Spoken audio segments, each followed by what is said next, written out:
Case, Brian Abrahams. Well, there we go. Thank you.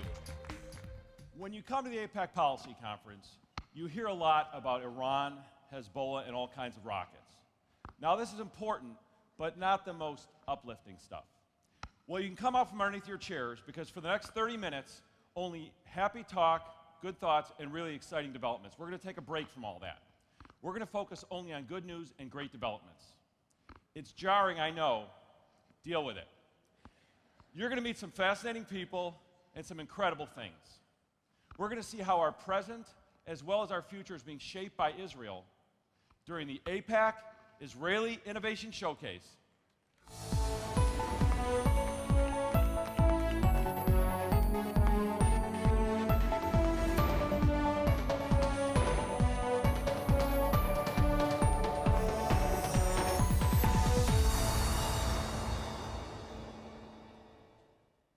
Most people in this room know that Israel is third in the world in NASDAQ-listed companies, has generated the technologies, ideas, and innovations that are providing a steady diet of water, ideas, and food around the globe.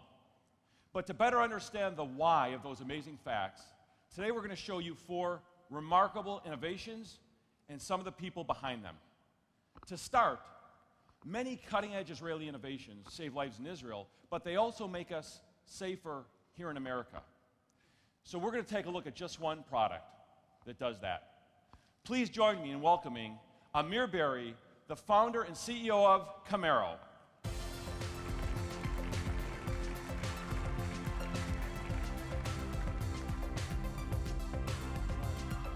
Welcome, Amir. Okay, let's get to it. What does Camaro do? Actually, we allow people to see through walls. You can come closer. I've not been a guest in a long time. Tell me what Camaro does. We are looking through walls, enabling people to see into building through non-line of sight, just through walls and ceilings. So you can look through walls. You know, in high school, I dreamed about having something just like this. And who do you do that for? Mainly for military forces, law enforcement, search and rescue, and others. From very small devices like this up to some bigger, more tactical, and other for intelligence missions. And what does that do for the users? Actually, it changes the game. Once you can see through wall, you can plan completely different the operation. You can save life. You can do things much more effectively. Okay. And how did this idea get started? Actually, it started many years ago. I had a very big dream. And together with an excellent team, maybe the best brains in Israel, with a very hard work backed with the SK group, this vision became a reality today. It's deployed today in more than 30 countries for military and law enforcement users. Okay, so let's understand how this would work in a real-life situation from someone who actually uses it in law enforcement. I'd like to welcome to the stage Lieutenant Buzz Benson of the Gwinnett County, Georgia Sheriff's Department.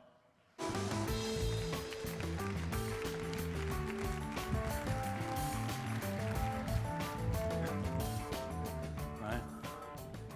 Welcome, Lieutenant Benson. We have Georgians in the house? All right. Yeah, there we go. There you go. Can I call you Buzz? Absolutely. All right, I don't want to get cross-eyes with another sheriff's deputy. In Cook County, there's a few unhappy with me. By the way, I want to talk to you. Can you help me control my teenage son? Absolutely. All right.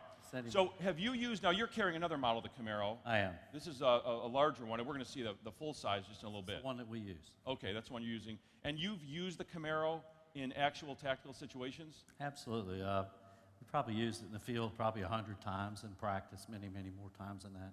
Okay. Tell me about an actual situation where you've used it. One of the notable examples was we had members of a Mexican drug cartel kidnap a young 8-year-old boy. His father owed the drug cartel money, didn't have the money to pay him. They kidnap his son, they're holding him hostage. He comes to law enforcement about it. We were able to track down the kidnappers using their cell phones, but we were only able to track them to an apartment building, one end of an apartment building, and there were 2 different apartments. We didn't know which apartment, nor did we know where the bad guys were in the apartment. We were able to use the radar unit, not only determine which apartment they were in, but exactly where they were in the apartment So when it came time to rescue the child, it made things very easy, and we did it in seconds. So in addition to saving the lives,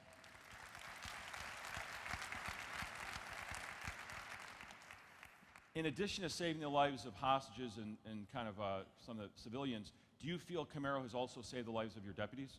Absolutely. Real-time intelligence, when you're dealing with bad guys that are armed, real-time intelligence is absolutely critical for having an effective plan that's going to work. Okay, so why don't we get right to it, and let's go over here and let's do a demonstration of how Camaro works. Here we have a wall, or at least a policy conference stage version of a wall. And this is the Camaro unit, the full-size Camaro unit. Amir, put us in the situation here. What are we looking at? And Lauren, can we put this up on the screen? Let's give the folks a look at what we're seeing here on the screen. Okay, so we are looking now on the volume behind the wall. We can see that nothing appears there. There is no object, live object over there. And you have two views. On the left, we're looking kind of into the room, True. and on the right, we're looking from above. Okay, Now, now we can see someone entering. All right, so now we may be getting bad guys. Buzz, Yeah. let's treat this as a tactical situation. Describe to me, if you were in the situation, what you're seeing on the screen. Well, we seem to have two different subjects. One is stationary, the other one is walking about. If this behavior was to continue for a while, I would think that we might have a bad guy and maybe a hostage. So you've got one who's sitting, that could be a hostage, the guy pacing back and Absolutely. forth. And of course, the guy that's pacing back and forth would appear to be our bad guy. And would this tell you in a situation, if he is further away or leaves the room, that could be your time to breach the door? Absolutely. Well, the radar tells us where he is in the room, and then, of course, if he leaves that portion of the area that the radar is looking at, then we'll know. So by watching his actions and his behavior, especially over a period of time, it helps us to formulate a plan that's going to be effective. And Amir, you don't have to be up against a wall, correct? Absolutely. It can work up to 65 feet. We can work when it's against the wall or in a standoff. We can penetrate multiple walls. So I could have one inside my house, I could look at my neighbor's house? That's true. But I want to talk to you about an AIPAC discount after the show. This looks like science fiction. How does this work? Actually, it's the most frequent comment we are getting. This is a pure science. It works on the radio waves. It's a type of a radar called ultra-wideband.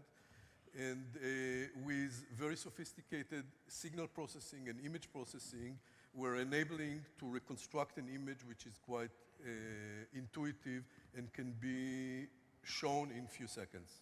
And your handheld unit can also tell if there's people in the room and where they are? Yes, absolutely. This is a personal tactical tool. Can work again up to 65 feet in a standoff position. It can work with a network of sensors, can show a full awareness of the situation. And this is obviously not much of a wall, but in real life you work through brick, stone. True. It's reinforced concrete, cinder block, clay brick, all regular material, building materials, including very heavy walls. We can penetrate multiple walls, so we can see deep in the building. Has that been your experience, Buzz? You can look through just any kind of wall? Absolutely. We'll look through steel reinforced concrete. And who are your customers, Amir? Our customers are mainly military and law enforcement. Here in the States, it's including SWAT teams, federal agencies, allied military users. I can tell you it was used in Afghanistan and Iraq. So there are many users using it in the States and in other more than 30 countries today. And you mentioned disaster relief, meaning if there's rubble from earthquake, you can come? Yes, we can just sense breathing of live object and detect them and to save their life. Amazing. Buzz?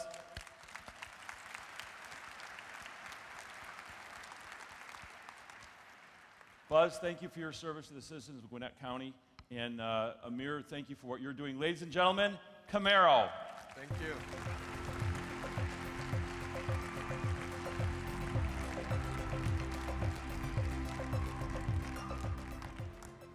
We're going to shift gears now and talk about a topic of vital importance to the entire planet, water. Our next guest built one data firm, which he sold after 3 years to a little tech company called Microsoft. And today he's the CEO and co-founder of a company called Tako. Please welcome to the stage, Amir Peleg.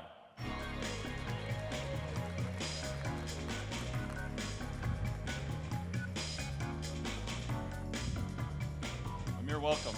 Thank you. It's good to be here. I feel like there's a wall between us somehow. I don't know what it is.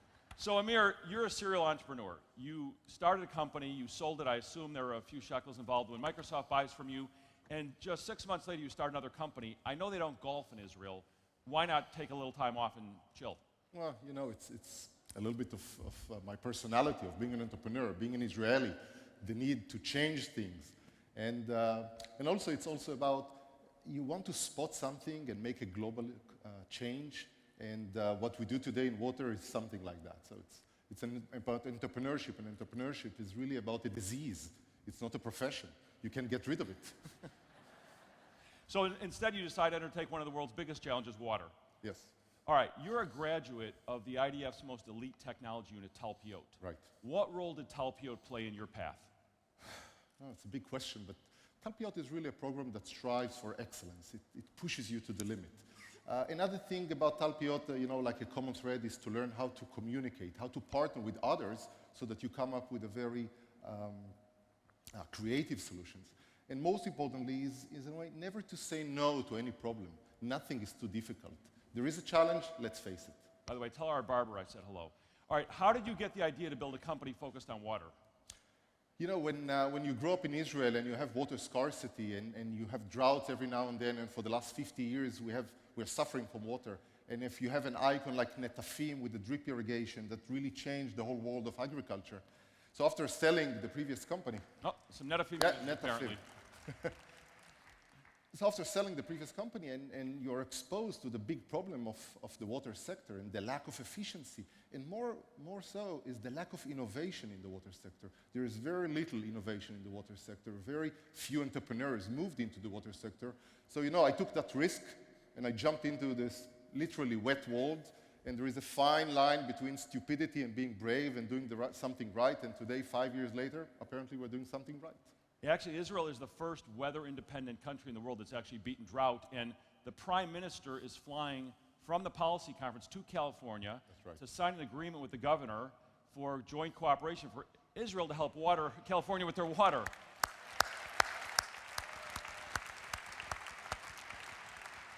Do you think Tako will be part of the solution? Well, don't take me into politics, but we certainly hope to be there. All right. So, Lauren, why don't we put Amir's laptop up here on the screen? And Amir, what does Tako actually do?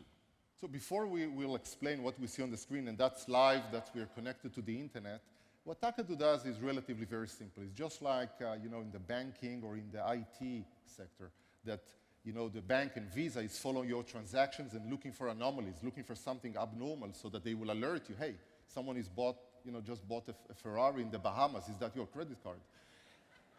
He's doing it. That would be my son, actually. But so what we do is we actually get data, get raw data that is being measured by different instruments, meters, and sensors at the utility level, at the water agency. Things like flow and pressure and water quality and more things like that. But you're not actually, you're not a hardware solution. You're using their existing equipment. There's no new equipment. You're a software solution. That is correct. We're just a software play. We get the data, but we transform that data into knowledge. Here is a leak. Here is a water quality problem. And we'll tell them where it is and when it started and how big it is.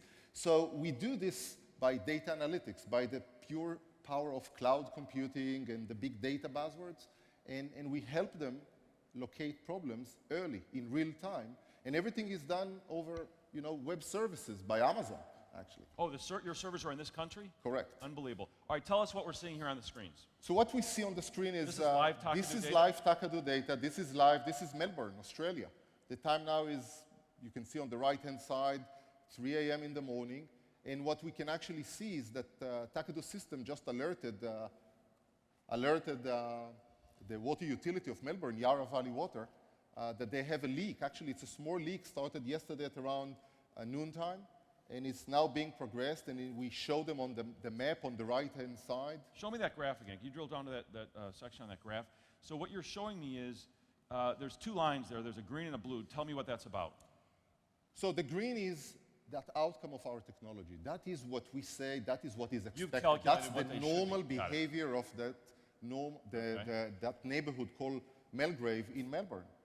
And when we spot that anomaly, that blue line, that is the real-time water flow into the neighborhood, we've alerted them in real time. So they got either an email or a text message or an SMS, and they have it on their portal, and everything is being measured. So now we can say that until now, until 3 a.m. in the morning, it's almost 1/3 of megaliters of water that's being lost in that leak. So we're sitting here in a hall in Washington, D.C. We're looking live.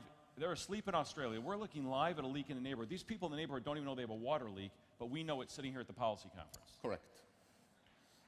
Amazing. And that, because this is all cloud computing, that can be done anywhere. I'll bet you if this resolution on this map was better, there's a really ticked-off, soaking wet koala bear in there somewhere. So how much fresh water is lost in the world to leaks and bursts? Oof, that's what actually triggered my interest. It's about 25 to 30% of the water in the world are lost through leaks and bursts. So when I write my check for my water bill every month, 25 to 30% of the check I'm writing is to pay for water that was cleaned and went into the ground. Hey, someone has to finance that, right? You should see my water bill. I think it's me. And so you're helping any city in a town in America could actually use Takadu and save some of that 25 to 30%. That is correct. You know, it's an amazing fact that in the US you're losing 7 billion gallons of water every day through leaks and bursts. 7 billion a day. 7 billion gallons of water every day. And that's water that chemicals and energy were used to clean. In preparing for this program, I read that in California alone, 19% of energy usage is just transporting and handling water. That is correct. And I will add to that the water sector is the #1 energy consumer in the world. So you save water and energy through Takadu. We save water, we save energy, and at the end of the day, we improve the service. So show us another city. So I'll just go to I'm the sick next. of the Australians. Okay, so that's Jerusalem to all of us. And that's live. It's We're now looking at 6 live data from the Jerusalem water system. Yeah, from the Gihon, that's the water utility, water agency of Jerusalem, and there are several events that the system alerted, and if I'll just pick one of them and I'll click.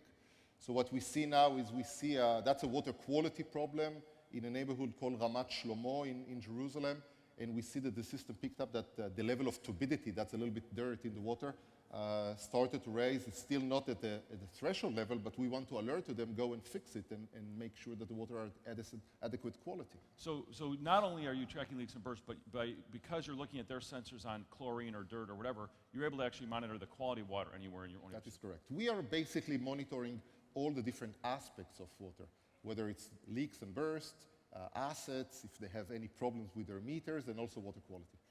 And where else in the world is Takadu in use? We've got Australia and Israel. We have from Australia through Israel, throughout Europe, and even Brazil and Chile in Latin America. And America anytime soon? Hopefully. All right. Not yet. Amir, I think it's safe to say you're the world's most high-tech plumber, but I have to ask, when you get a leak at home, what do? Oh boy, you put me on the spot. Well, I probably do whatever any good Jewish man does. I call a plumber. Ladies and gentlemen, another inspiring example of Israeli ingenuity helping the world. Thank you, Amir Peleg and Takadu. Thank you.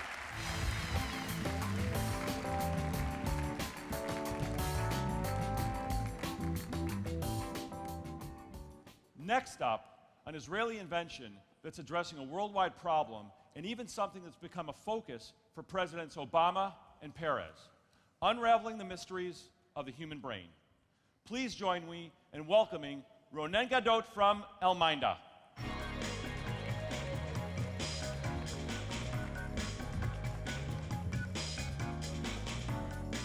Welcome, Ronen. Excited to be here. All right, so Ronen, you were an F-16 fighter pilot for 8 years. Wow. And then you had a career in high tech. Why was brains your next frontier? No, I guess I really like challenges, and unraveling the mysteries of the brain is the ultimate challenge. But I'm also very driven by the fact that there are 2 billion people suffering from brain-related disorders. If I'll just take my family as an example, I have 2 kids at home with ADD.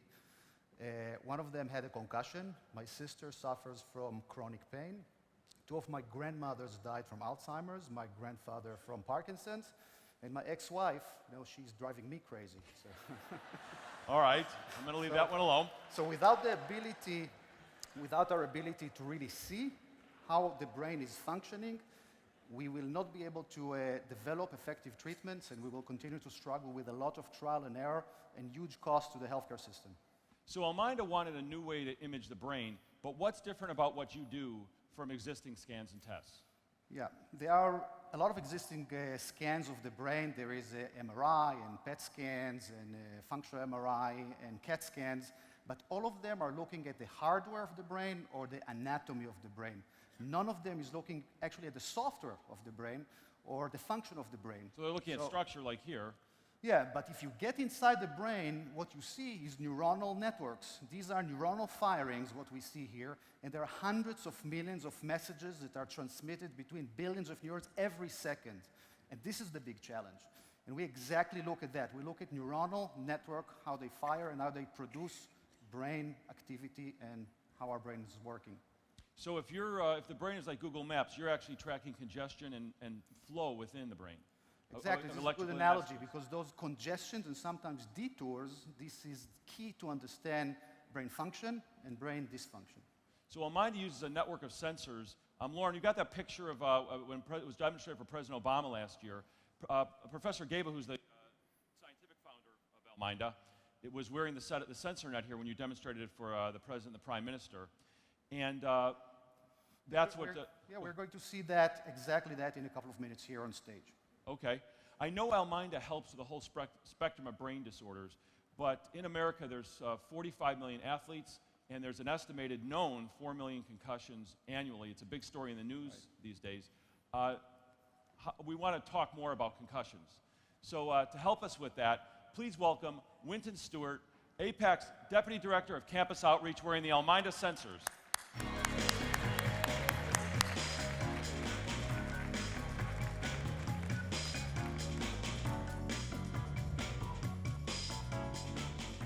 Welcome, Winton. So Winton played linebacker at the Alabama State University, and football concussions particularly are becoming a very hot topic in America. So let's see how ElmindA can help with that. Ronan, these are your sensors that Winton is wearing. Yeah, tell me about it. This is a net of sensors that can hold up to 256 sensors. Yeah. And let me hook up Winton here, and let's see how his brain is working. My grandmother wore a hairnet like that for years. Well, I'm sure your grandmother would have been lucky to have one of those on her head. But let me hook up Winton and... So this is ElmindA's all your equipment. This is it, here. Yep. Okay. Hold on just a second.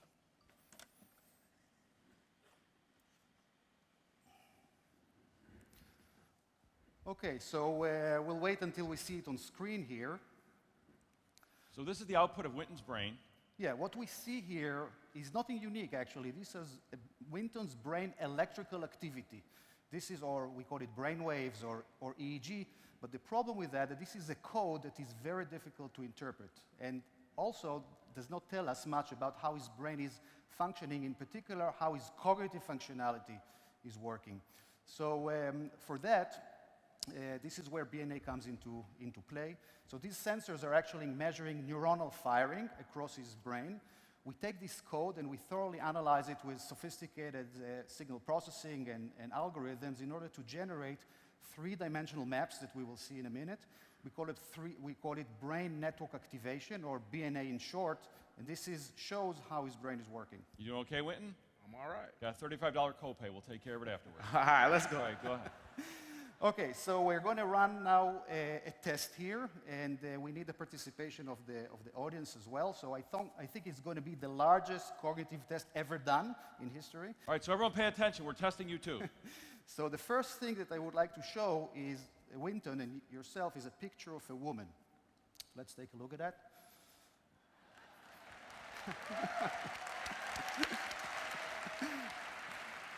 Winton, do you recognize this woman? If not, I would suspect Alzheimer's already. And for those who missed the Super Bowl, Scarlett Johansson. Okay, so actually while Winton was looking at her face, his brain was processing her face, and we extracted the information from the EEG that you've seen before, and we will see how his brain is actually processing information. So let's take a look at it. So this is This is how, you see it's a very, very quick process. It's less than a quarter of a second. So ElmindA took that data we saw, just those lines, and converts it into this 3D image. Exactly. And this is the way how Winton's brain is processing faces. Okay? So the next part of the test, we are going to show all of you here 100 faces, not just one, a series of 100 faces, but you have to recognize Scarlett Johansson in those faces and count how many times you see Scarlett in those faces. Okay? It's going to be very quick, so you have to focus, you have to pay attention, and actually what your brain will be doing now is extracting Scarlett from your working memory because you stored her in your working memory before. You will analyze it and you'll compare it, and your brain will be able to see, you pay attention, and we will be able to see how your brain is working. So let's run the test with all of you guys here. So let's Lauren, can compare we it. get the test up? Ready? Set. Now watch for Scarlett Johansson.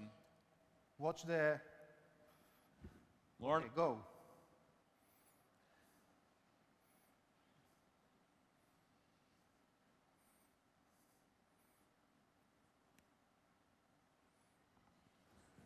Okay, that was very fast, right?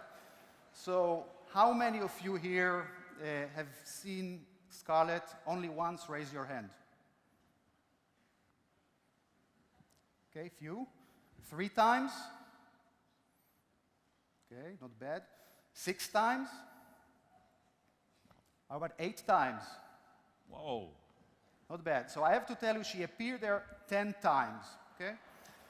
But those of you who have seen her less than 4, you should come to the AIPAC village to our doctor to be tested later on. No, but seriously, just asking you how many times you have seen her face is subjective. It's not really reliable. Instead, we can look directly in his brain, instead of just asking like the current cognitive testing that is going on for concussion and for others, we can look directly in his brain and see how his brain is processing information, how many times his brain has processed her face, and tell much more about how his brain is working and whether there is any traffic jams over there. So here we see already the results on screen here. So like we've seen before, a BNA or brain network activation of face processing, this is brain network activity of attention. This is I will not be able to disclose to you whether Winton have ADHD or not. I'll tell Winton later. But what we can see is that his brain detected the target, which is Scarlett, 8 times, which is pretty good for the first time. So, you know, this is what we do for concussion as well, and I'll show another example how we can apply that for concussion. And we have large clinical trials going on in a variety of sites here in the US. So what we see here is a 17-year-old boy from Pittsburgh, who is part of our clinical trials in the University of Pittsburgh Medical Center. And you can see on the left his baseline brain activity map, very similar to what we did to Winton earlier. And on the right side, you can see post-concussion what happens. You don't have to be a doctor to see that there is a significant change from his baseline to first week after concussion. It took this kid at least 4 weeks for his brain to fully recover. But unfortunately, without objective tools to monitor in the brain, this kid got back to play before 3 weeks. And as you read on the news, this is risk of cognitive brain damage, especially if he gets another hit in the head. So this is what we are researching now for concussion. But concussion is really only the beginning of it. We are working towards a reality in which our brain health will be much more important, and we will be able to test it really on an annual basis, so disease can be diagnosed and treated earlier and more effectively. And this is really relevant for us all, from taking care of our kids with their developmental disorders, with ADHD, making sure that their brain injury is found and they return to play and not incurring cognitive brain damage, and also early detecting ourselves, our own cognitive impairments, and doing something about it.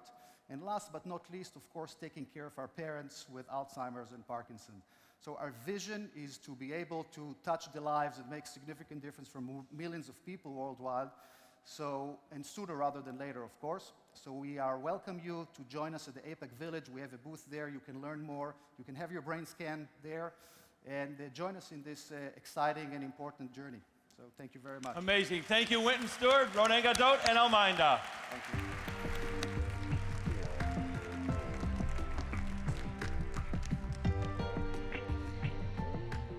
For our final Israel innovation, please join me in welcoming Erez Naaman, Vice President of Engineering and Business Development for Orcam, and Debbie Shaltiel, a user of Orcam.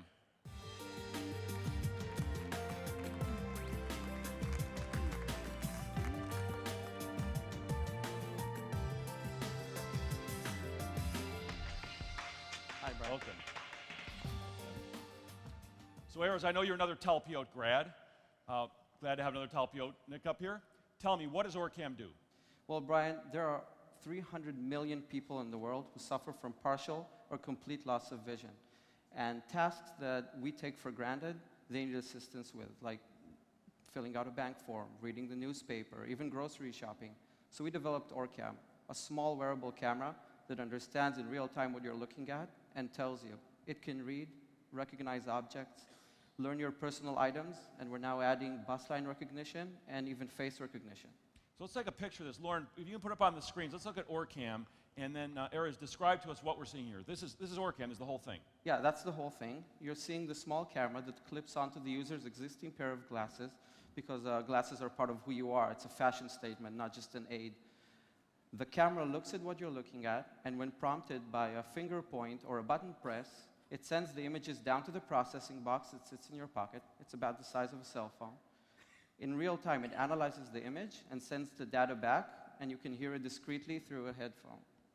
And how much does Orcam cost? It currently goes for an introductory price of $2,500. And Orcam could be for people ranging from macular degeneration to complete blindness. Any kind of visual impairment, even if you're lazy and want us to read you a book, that's fine. We'll be talking about that introductory price. Debbie, I understand you're a native Washingtonian. Welcome to the Policy Conference. Hi, thank you. I was born and raised right here in Washington, D.C. And what is the extent of your visual impairment? I was born with retinitis pigmentosa and severe myopia, and currently I have an onset of cataracts.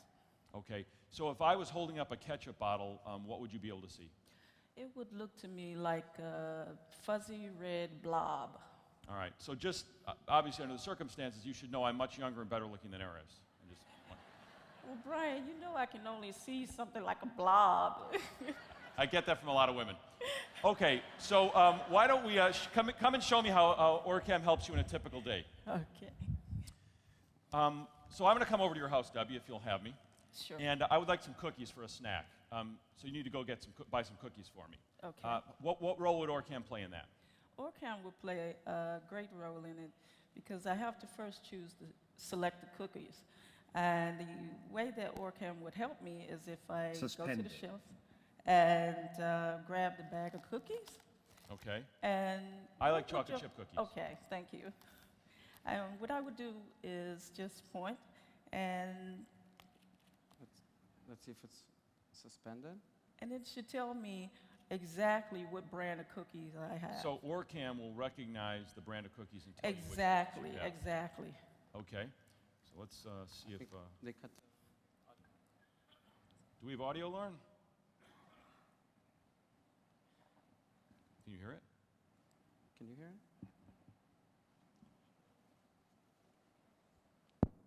Waking up. Okay. Battery is 100% charged. You were Good off. to know. You were charged the off audio. batteries before you came. It's important. All right, so let's go back to buying cookies again, now that we know the battery's in good shape. Show me how Orcam would help you pick out chocolate chip cookies for me. Okay, say I'm selecting the cookies for you. Okay. And I would say, okay, let me see if I have the right brand, if I have the Yes.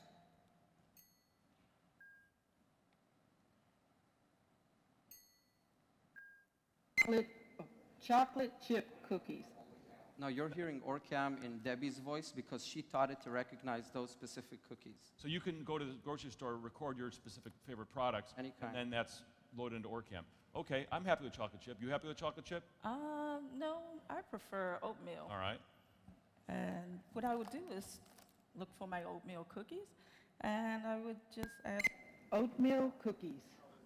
So these two packages are normally, you would not be able to distinguish between these two packages. That's correct. I wouldn't be able to see anything, any type of print or anything, so I wouldn't be able to tell the difference. Okay. So now you need to pay for the cookies. Now I would go to the clerk, and you know, one of the problems would be our money. The money that we have is pretty much the same size, shape, and color. So that could pose a problem. We could be cheated or make mistakes, and Orcam is one great solution for me, personally. All right, let's see it. Here's a dollar bill. Let's see what Orcam thinks of it. Okay, $1. All right. great. Now let's distinguish. Here's a $20 bill. Okay. $10. Now see, Brian. I was just testing Orcam. I'm not taking advantage. Now see, Brian, this is exactly what I was talking about, and it can happen frequently and more often than not. So this is one of the ways that we can actually use Orcam to prevent mistakes like this. All right, I feel guilty. Cookies are on me next time. And Erez, we're hearing Orcam through AIPAC sound system, but normally how does the user hear it? Well, when a person can't see very well, they rely heavily on their sense of hearing. So we made sure not to block the user's peripheral hearing, and we use bone conduction technology that conveys sound through the cheekbone and not through the actual ears. So it vibrates on our cheekbone, and we normally wouldn't be able to hear it if we're with her. No, but only her the ears, user. her ears are free. What's Orcam's greatest feature for you, Debbie? For me, Orcam's greatest feature would be the reading feature. When I came to the program, I was handed a program of the conference. And, you know, with my vision, I wouldn't be able to read that. So I would like to show you how I would then take advantage of Orcam's capability.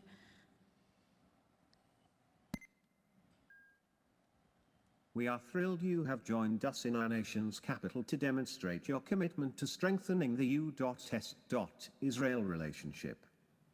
Now, more than ever, it is important that America and Israel, two great democracies, continue to work closely together. And this I am reading.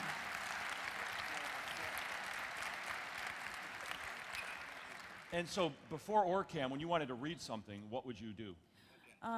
There are stationary equipment that we have in our homes, many of us in the blind community.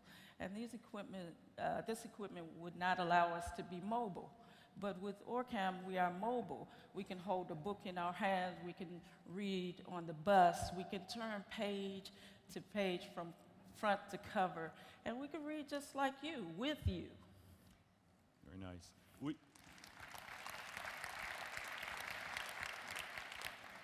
Would it be an exaggeration to say that Orcam has changed your life? Brian, Orcam has more than changed my life.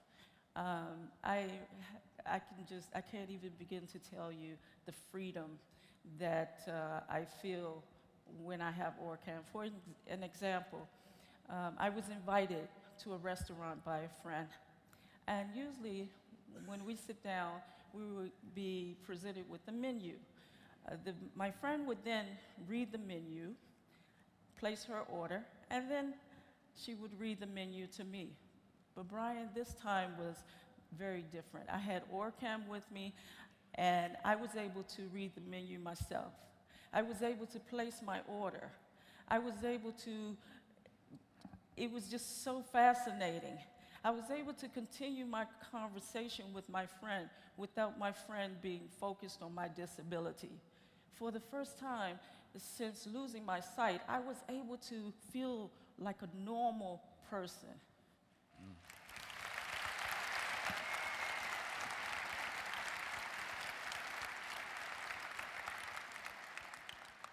Debbie, thank you so much for sharing your story with us. And Erez, thank you for what you and Orcam are doing for people around the world. Thank you. Thank you. For having us.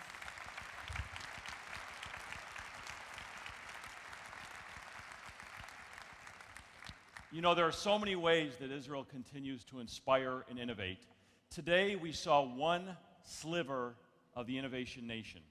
And probably in the time that we sat in this hall this morning, someone in Israel came up with an idea, saw a problem to solve, or accepted a challenge to make our world better. Yes, Israel faces serious challenges. Yes, Israel has an intractable conflict in front of her. But Israel is so much more than that. There is no other country on earth, save our own, that's doing more for the rest of the planet. There are few countries on earth. There are few countries on earth doing more to shape our present and our future, to enrich human lives and potential, to reach out a helping hand than Israel. It is Israel.